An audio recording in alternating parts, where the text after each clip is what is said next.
Bonjour, je suis vraiment très heureux d'avoir l'opportunité ici de vous parler des océans et plus particulièrement en fait, du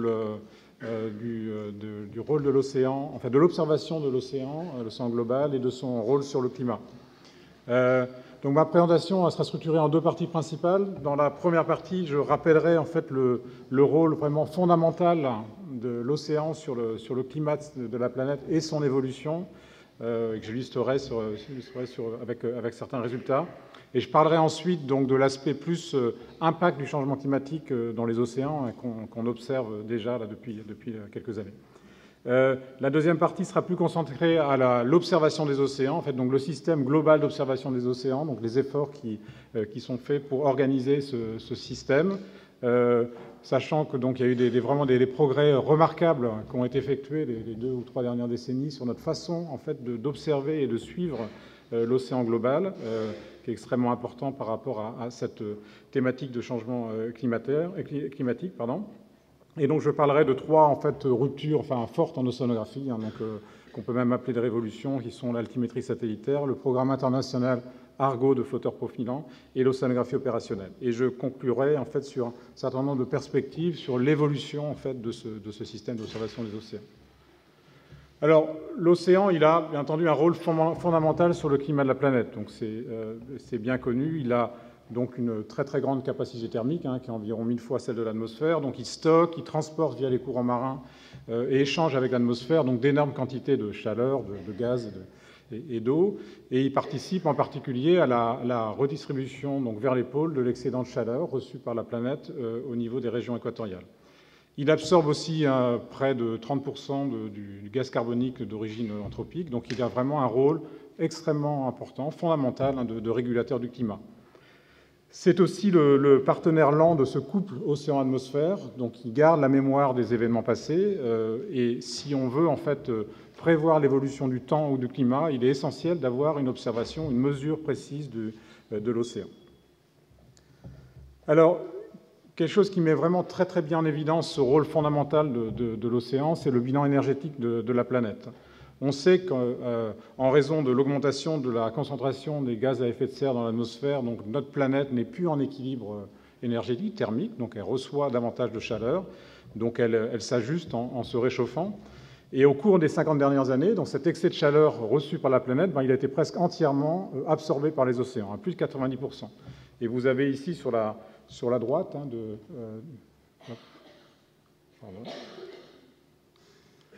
oui, cette courbe qui montre en fait l'évolution du contenu thermique des océans tel qu'il a été mesuré sur les 50 dernières années, donc initialement avec des mesures essentiellement de navires de recherche ou navires d'opportunité, et plus récemment avec ce programme Argo qui permet une mesure bien plus fine en fait de ce contenu thermique des océans.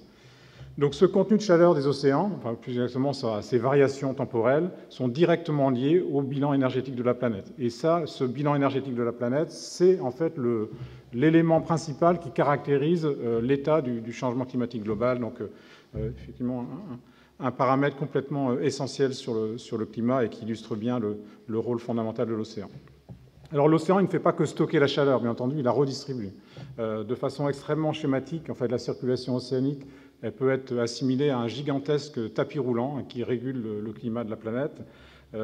Et donc qui transporte des eaux chaudes des zones équatoriales vers les zones polaires, qui sont ensuite refroidies, plongent en profondeur et redistribuent ensuite ces courants vers le sud. Ce qu'on sait de cette circulation thermohaline, et je suis sûr qu'Edouard reviendra sur ces aspects-là, c'est que des variations en fait, de cette circulation ont causé par le passé donc des variations assez rapides du climat. Donc c'est un élément de notre observation qui est extrêmement important à suivre au niveau des océans.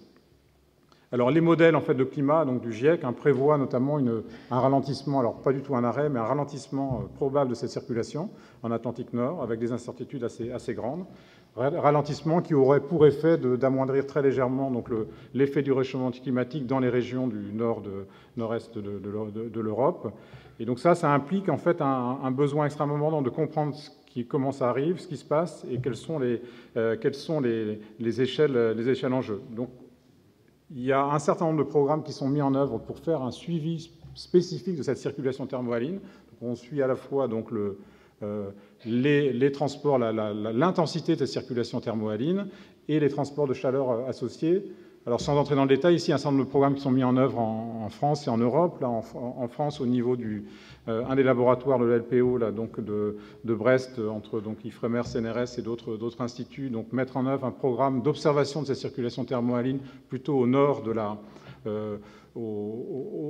l'Atlantique Nord et donc de son suivi. Et donc un autre programme complémentaire extrêmement important, c'est le programme RAPID mis en œuvre par le Royaume-Uni qui fait un suivi à 25 degrés nord. Et ce que en fait montrent ces premières observations, enfin les premières découvertes qu'il y a eu de ça, c'est qu'en fait vous avez ici l'intensité de ces circulations thermohalines en sphère drop qui sont une unité de mesure de débit. Et donc vous avez ici en fait ce qu'on note, c'est une variabilité interannuelle extrêmement importante. En fait, on a observé en fait qu'il y a des variabilités interannuelles assez importantes. Et donc, si on veut estimer l'évolution à long terme, on a besoin vraiment d'avoir cette observation très très fine. Et donc là, on note une très légère en fait tendance qui bien entendu doit être confirmée et suivie sur le futur. L'autre point en fait de leur rôle important de l'océan, c'est donc son rôle comme pompe du gaz carbonique. Donc en fait, chaque année, un peu moins de 30% du gaz carbonique d'origine anthropique est absorbé par l'océan. Donc c'est un grand service que rend l'océan à la planète. C'est un rôle régulateur. Mais je présenterai tout à l'heure, donc il a un effet très négatif. Ça induit une acidification des océans. Et aussi une diminution de cette pompe océanique est probable en raison donc, du réchauffement, des évolutions des échanges verticaux entre la surface de l'océan et la profondeur et la solubilité du gaz carbonique. Et ces mécanismes d'échange, en fait, ils sont extrêmement complexes ils doivent vraiment être suivis sur le long terme parce qu'ils impliquent à la fois des aspects physiques, de solubilité, de la chimique sur les aspects d'absorption du gaz carbonique dans l'océan, transport par les courants marins et éventuellement redistribution sur toute la colonne d'eau, et des phénomènes biologiques, ce qu'on appelle la pompe biologique, avec les aspects donc photosynthèse et production primaire. Alors, juste pour illustrer donc, la problématique de cet aspect extrêmement important de ce service rendu par les océans, c'est le résultat d'une étude récente en fait, qui a mesuré donc, les flux de CO2 entre l'océan et l'atmosphère dans l'océan austral. L'océan austral, aujourd'hui, c'est un des puits océaniques de carbone, c'est carbone d'origine anthropique.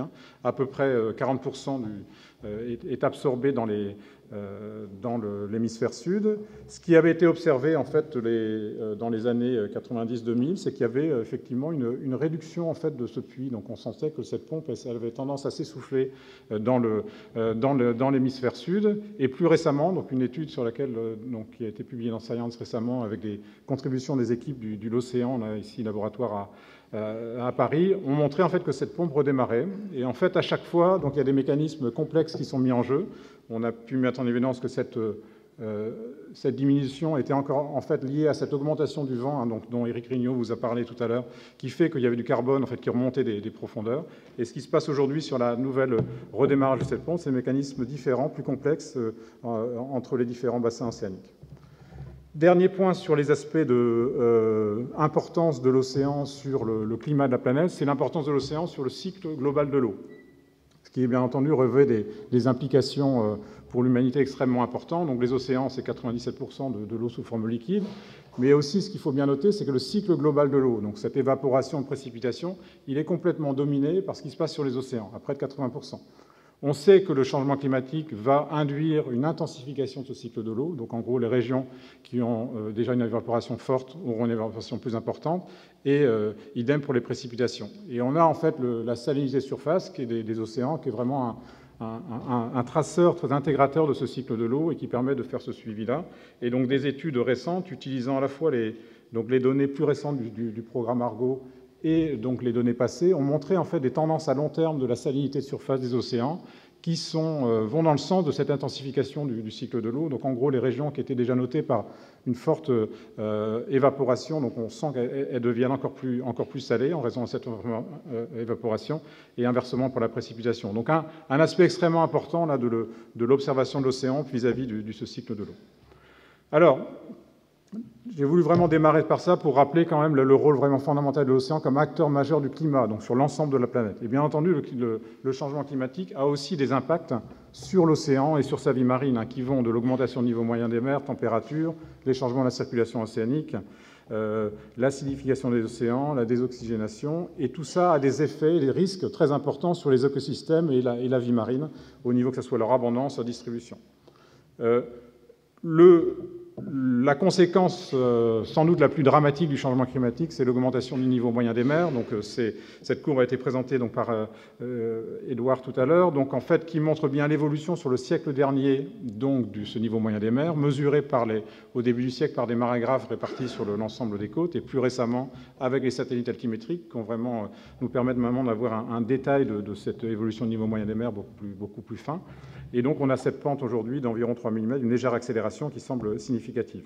Ce qui est très important pour prévoir l'évolution à long terme de ce niveau moyen des mers et l'impact sur les populations, c'est de bien comprendre tous les mécanismes en jeu. Et donc ça implique de croiser différentes sources d'informations et en particulier de bien comprendre ce qui se passe dans cette augmentation de niveau des mers. Donc la part qui est liée au réchauffement. Donc l'océan, en fait, quand il se réchauffe, il se dilate, donc il occupe plus de volume. Et puis, donc, il y a la fonte des glaces, la fonte des glaciers donc, continentaux, et la fonte des glaces des calottes glaciaires dont Éric Rignon vous a parlé. Et donc là, c'est une reconstitution récente faite par les équipes d'Annie Cazenave à Toulouse, qui montre en fait le bilan global sur presque les 10 dernières années. Donc cette augmentation au niveau moyen des mers, la partie liée à l'apport de masse, donc qui se partage à peu près moitié-moitié entre glaciers continentaux et calottes glaciaires, et puis donc la partie liée au réchauffement, très bien mesurée aujourd'hui avec Argo.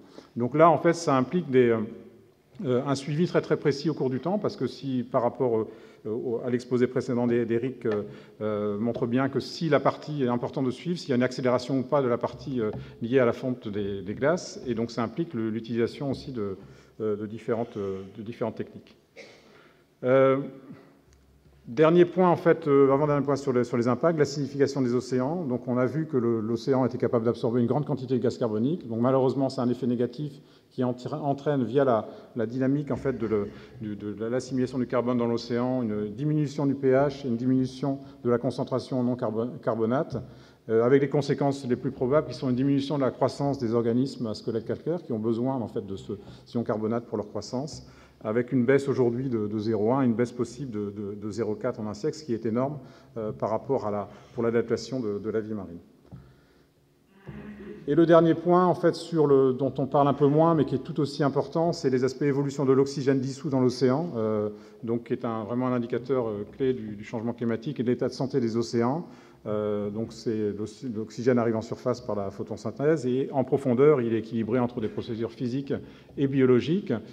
On prévoit une baisse de cette concentration d'oxygène dans l'océan en raison du réchauffement et l'augmentation de la stratification. En gros, les eaux plus chaudes sont capables de stocker un peu moins d'oxygène et la stratification limite les échanges entre la surface et le fond.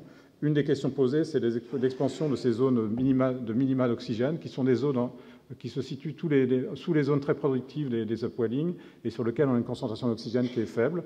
Et en fait, on note déjà une augmentation de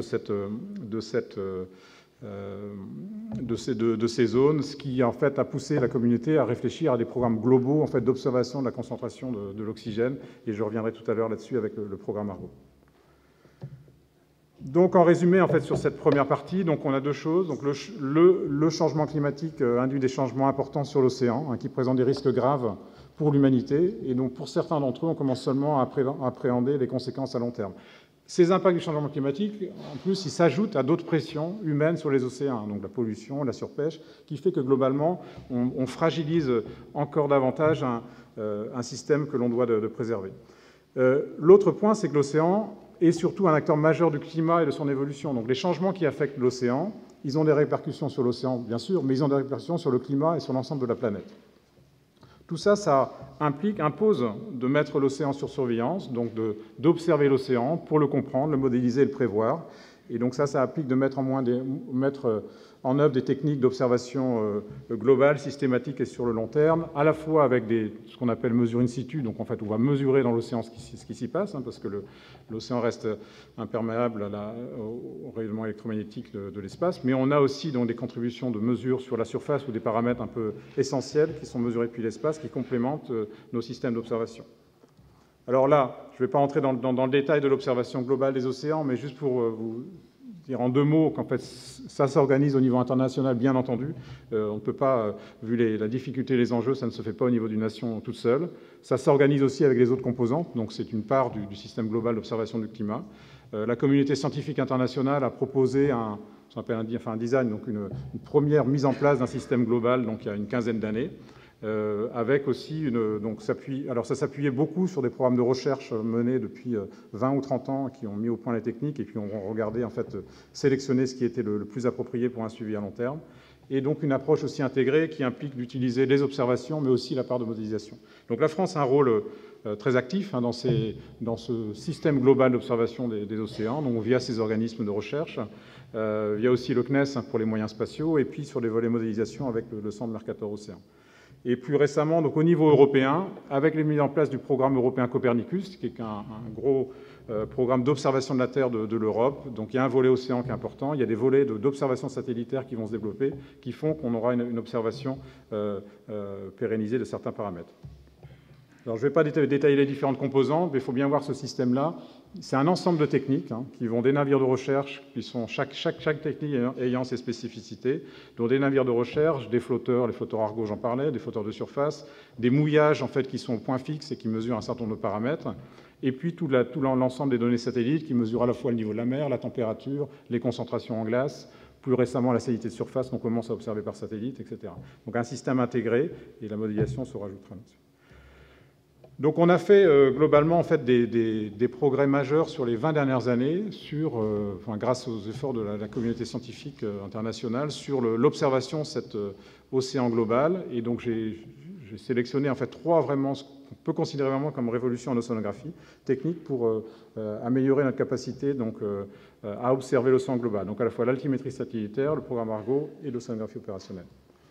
Alors l'altimétrie satellitaire, c'est vraiment une percée avec la mission TOPEX-Poséidon, donc mission développée par le CNES et la NASA, donc le lancement en 1992, qui a été suivi de successeurs qu'on appelle Jason 1, Jason 2, et donc des suites qui sont prévues notamment dans le cadre du programme européen Copernicus, et sont des missions qui ont été vraiment optimisées pour le suivi du niveau des mers et le suivi de la circulation océanique à grande échelle.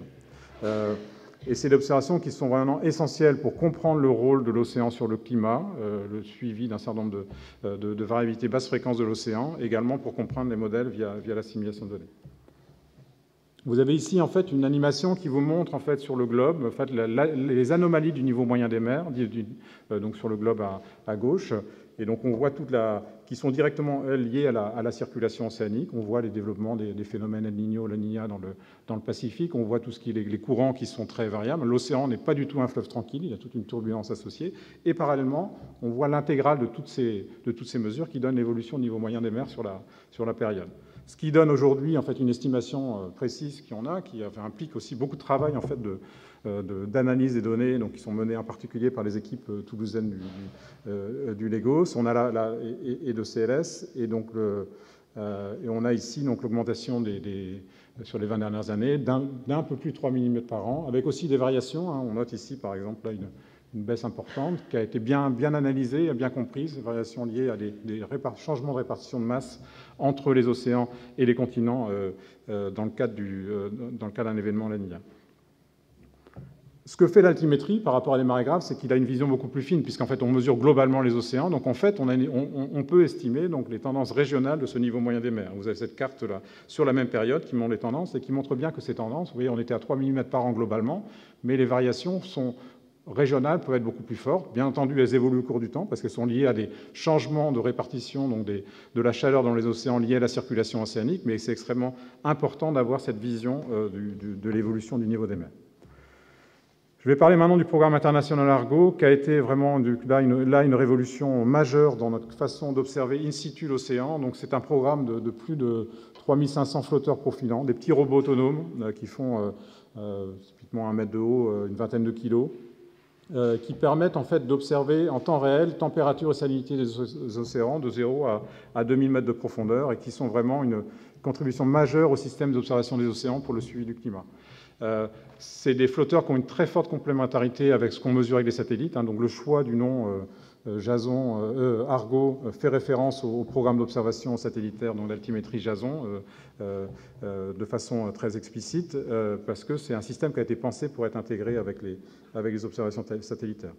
Et vous avez ici en fait l'évolution du réseau. Le réseau, en fait, en 2000, c'était vraiment un rêve d'océanographe. Donc la communauté scientifique a réalisé, il faut absolument qu'on mesure de façon complète ce qui se passe au niveau des océans. Donc voilà le plan. À l'époque, peu de personnes y croyaient. Donc ça s'est fait dans ce cas d'une coopération internationale remarquable. Donc vous avez ici le développement du réseau au cours du temps. Et vous avez à gauche, en fait, ça c'était l'ensemble des mesures de température de l'océan à 1500 mètres de profondeur en juillet qu'on avait par le passé. Vous voyez, il y a des tas de régions où on n'avait aucune mesure de température. Et donc avec Argo, en fait, ça a changé la donne et on a maintenant un suivi plus précis de ces régions-là. Donc très rapidement, en fait, Argo maintenant nous permet de faire un suivi donc, des champs de température de l'océan, de salinité. Vous avez ici la façon dont les comparaisons d'Argo par rapport à ce qu'on observait par le passé, donc sur la température des océans. C'est une coupe entre le sud et le nord. Et on voit globalement en fait, qu'on a des zones où des réchauffements sont notés, donc en surface bien entendu, mais aussi en profondeur au niveau hémisphère sud, au niveau hémisphère nord. Des régions en fait, qui changent liées à la stratification des océans. Et on a maintenant cette possibilité de suivi. Un des aspects extrêmement importants, c'est justement de faire le suivi de la chaleur stockée dans les océans, qu'on mesure beaucoup mieux et qu'on a là donc maintenant grâce au système Argo. Alors, très rapidement, dire où on en est au niveau de ce système-là, qui, encore une fois, il a révolutionné notre façon d'observer les océans. On travaille au niveau de la communauté scientifique internationale à sa pérennisation, parce qu'il est essentiel par rapport aux problématiques de climat, donc observer sur le long terme. Et donc là, on a en fait un travail qui est fait à la fois sur observer des zones qu'on n'observe pas aujourd'hui, l'océan profond, sous les glaces de mer, travailler sur de nouveaux capteurs pour la biogéochimie et travailler en fait sur des nouveaux designs internationaux. Donc en France, en fait, on a la chance d'avoir un projet Equipex dans le cadre du Grand Emprunt qui s'appelle NAOS, que je coordonne avec l'IFREMER et l'UPMC, qui nous permet de préparer cette nouvelle phase d'Argo au niveau national. Un des aspects en fait, qui est extrêmement important, c'est tout ce qui concerne l'océan profond, en fait, qui n'est pas observé aujourd'hui, ou peu observé, c'est 50% du volume des océans. On suspecte qu'il y a une partie du réchauffement aujourd'hui qui se passe dans les couches profondes de l'océan. Et donc, on a besoin de mettre en place maintenant une extension de ce programme Argo pour couvrir les zones profondes. Donc, on a des développements technologiques qui ont été menés au niveau international et en France dans le cadre de NAOS. Et donc, la discussion aujourd'hui de la communauté est d'étendre ce réseau-là pour mesurer cette chaleur qui serait dans les couches plus profondes de l'océan, extrêmement importante pour le budget climatique. Rapidement également sur l'autre volet, mais je vais beaucoup plus vite là-dessus, c'est que tout un volet sur l'aspect biogéochimie, c'est le paramètre aujourd'hui qu'on a besoin d'observer beaucoup mieux la biogéochimie des océans. Donc quand on entend donc, la concentration en chlorophylle, l'oxygène, le nitrate, le pH, ça implique de mettre en œuvre de nouvelles techniques. Donc ces flotteurs Argo en font partie. Ça permet de traiter donc, des problématiques scientifiques extrêmement importantes pour le changement climatique, avec une vision aussi complémentaire avec l'observation satellite, puisqu'on a des satellites qui mesurent aujourd'hui la couleur de l'océan et la concentration en plancton. Donc cette analyse aussi extrêmement importante.